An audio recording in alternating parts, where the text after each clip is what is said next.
Hi, I'm Mariah Gullo from The Hollywood Reporter, and I'm in studio with Andy Serkis today. Hi, Andy. Hey, how are you? How are you? Very good, thank you. All right, we're talking all things Planet of the Apes today. Excellent. Next year is the 50th anniversary of Planet of the Apes, the entire series. Yeah. I mean, what do you think of that? I mean, look, it's just a testament that there's still an appetite for these movies, and it just goes to show how powerful they've been. How when they were written originally, they were futuristic, but now when we're with this reboot, it feels like it could have happened. I think it's such a powerful metaphor and such a powerful allegory, and to see the world through the eyes of apes and see something about the human condition, it's just not gone away. The passion for it hasn't gone away, which is amazing. Yes. Did you ever meet any of the original cast?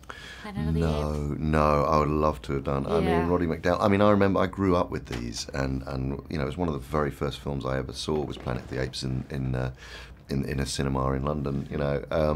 It was a rerun, and then I watched the TV series and was a huge Roddy McDowall fan. And but I mean, I've obviously watched lots of documentaries about the original series, and was really struck by Kim Hunter actually, and her talking about what it was like to wear John Chambers' makeup.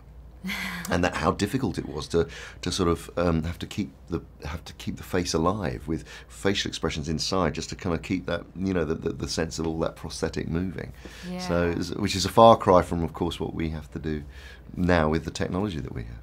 Yeah, absolutely. Is it? Do you count yourself lucky as being able to kind of affect your craft without makeup and without prosthetics? Absolutely, because it actually allows you to play much more internally. It allows you to become it without being encumbered by any suit or anything like any fur suit, or like I say, being covered in prosthetics, having to fight through that. So it really does allow you to play the subtlety of the character, and of course the incredible thing about the facial capture technology is that it really honours every single choice that you make as an actor in a very subtle way, so you're not having to overcompensate. It's the other way around, in fact. Let's talk about Caesar. Is this a role of a lifetime? Absolutely is. I mean, it's incredibly rare for an actor to get the opportunity to play a character from birth through to death over the course of 3 movies, and not only that, but a character that is is a truly evolving character, going from a pure chimpanzee all the way through becoming a revolutionary leader, discovering himself to be an ape, thinking that he was almost human when he was born, but then becoming this leader of a new society, and then of course going into the final episode where he's a leader in time of war who then completely changes. His ability to be empathetic is towards human beings is taken away when the events happen at the beginning of the movie and Caesar's family are wiped out. And so the emotional journey, and then the evolutionary journey, how he grows from being, as I say, like chimp-like to almost human, emotionally, linguistically. I mean, it's just been the most incredible challenge. I am actually going through a process of grieving the end of it, really, because it was a great time, a really great time. You said before that you kind of channeled Nelson Mandela for the character of Caesar. Who else were you kind of looking towards? Well, at different stages of his journey, I was looking for, and in the different movies, I was looking for different sources of inspiration. So in the first film, I actually based him on a real chimpanzee called Oliver, who was known as the Humanzee. He had very human facial expressions, and he stood bipedally. He walked bipedally. He never walked on all fours, but he was considered to be the progeny of man and ape, and had a lot of DNA experiments performed on him in the 1970s. Right. So that was the source of inspiration for the first film. This kind of chimpanzee that was an outsider in some way. And then in the second film, as you say, I wanted to find as Caesar was becoming this leader of a new society, I wanted to think, well, who is sort of an example of a really intelligent, powerful but sort of egalitarian leader, and so Nelson Mandela was very much an inspiration. And then in the third movie, actually, it's such a personal story in the third film that I really was looking more into my own reactions to if the things that Caesar were going through were me, then you know, what would I feel? Right. No Clint Eastwood in there.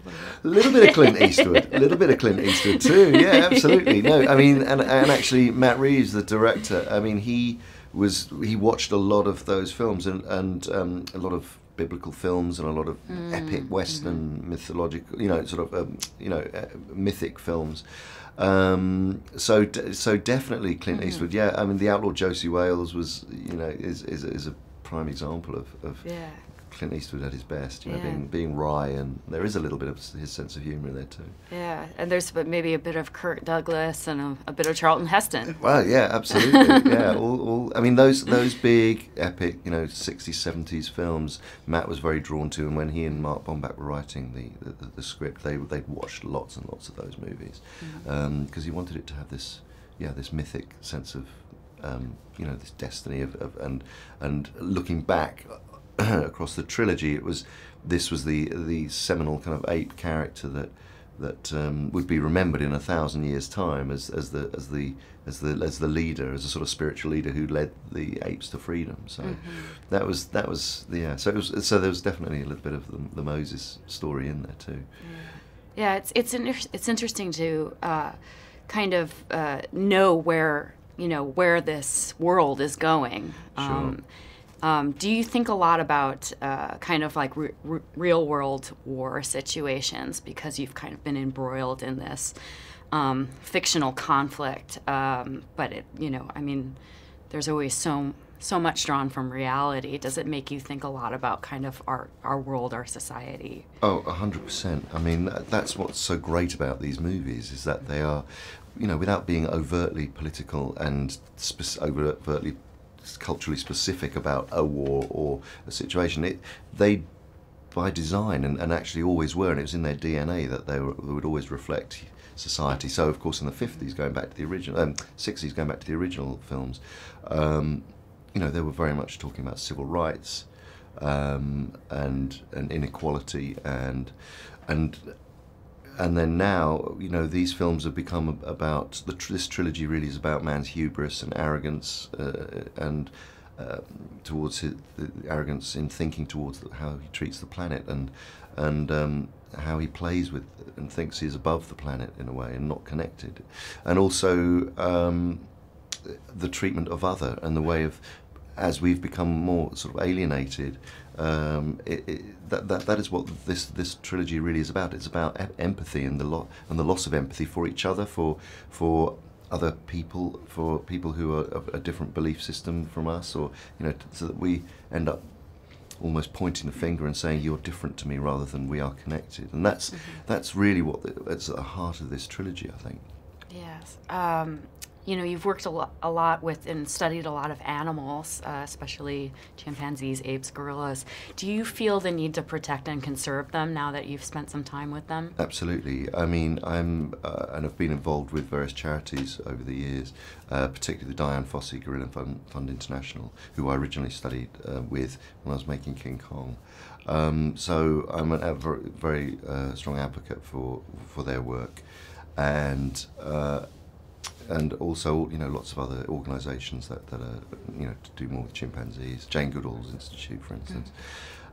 So, yeah, I mean, we are reaching a tipping point. We're really reaching a tipping point where, if we're not careful, we're going to see not only apes, the society of apes, diminishing, but there are other species too, which are, there are other species too which are, you know, seriously under threat. I mean, particularly the rhino population, for instance, is almost decimated. There's virtually no white rhinos left on the planet. You know, it's a real indictment of our, you know, of man's attitude towards wildlife. Do you have any particular animals that really kind of captivate you besides the rhino and primates? And you directed the Jungle Book. Like, are there animals that are fascinating to you? I'm fascinated by all sorts, and I'm actually I used to be a very passionate bird watcher. So I've always, my favourite bird was a peregrine falcon. I was always really, you know, fascinated by them because of their speed, their ability to fly at great speed. So I mean, when they dive, they can literally reach speeds of up to like 120 miles an hour, which is extraordinary. Yeah, You know. yeah. They're very. There are not many humanistic characteristics to birds. They're very alien, aren't they? Or do you see it? Oh no, I think you can. I think you can absolutely bring. You can definitely anthropomorphize a bird. You know, yeah, very much so. I mean, that's the great thing about this technology is that you can make any creature sentient and relatable to or believable in that way. So you're now a director. You've worked with Matt Reeves. You've worked with J.J. Abrams and Peter Jackson. I mean, what do you guys talk about when you have conversations? Oh, look, these guys are such sources of inspiration. You know, they are, you know, those three people that you mentioned are all brilliant directors and in different ways. And, you know, I mean, Peter Jackson's a very, very good, close friend and amazing collaborator, and I've done so many projects with Peter. Matt, of course, with these movies, and JJ on Star Wars. So we you know, we have fun. We you know, and we are all passionate about the stories that we're telling. So so it's always you know, it's always great to work with such you know, supremely intelligent directors such as they. You know. Do you get any? Do you get more information from working with them and observing them, or from talking to them? Because I know that some people learn by getting tips, and you know, and then other people learn by just observing.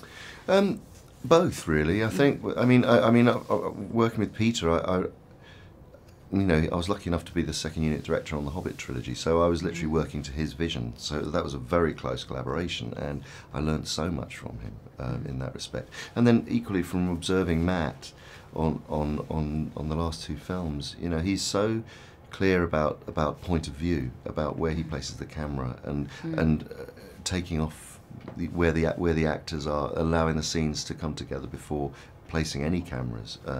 So that again, you learn lots of different things from great filmmakers. Do you have a favorite moment of the original Planet of the Apes series? Have you seen all the movies? I have seen them all. Yeah. I mean, I've not watched them all recently. I have over the years watched them all, but not recently. But I do love. I mean, I love the first one the most because it's the purest and the one that resonates with me still.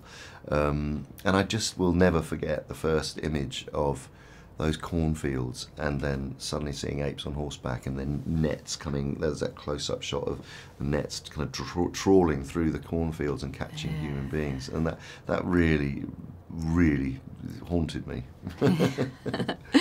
Can you tell me what it was like working so closely, like physically closely, with Woody Harrelson? Yeah, I mean, he is a genius actor, and we became really close friends on this, and just the intensity of the characters.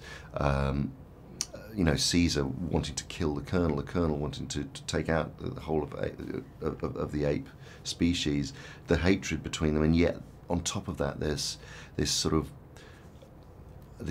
understanding between them, fascination, this really strange fascination, and Woody and I just really loved working with each other. I mean, those scenes were so intense, and I think it's one of the greatest acting experiences I've ever had with a fellow actor, and the fact that we kind of really got on with each other and became close buddies was fantastic as well. On top of it.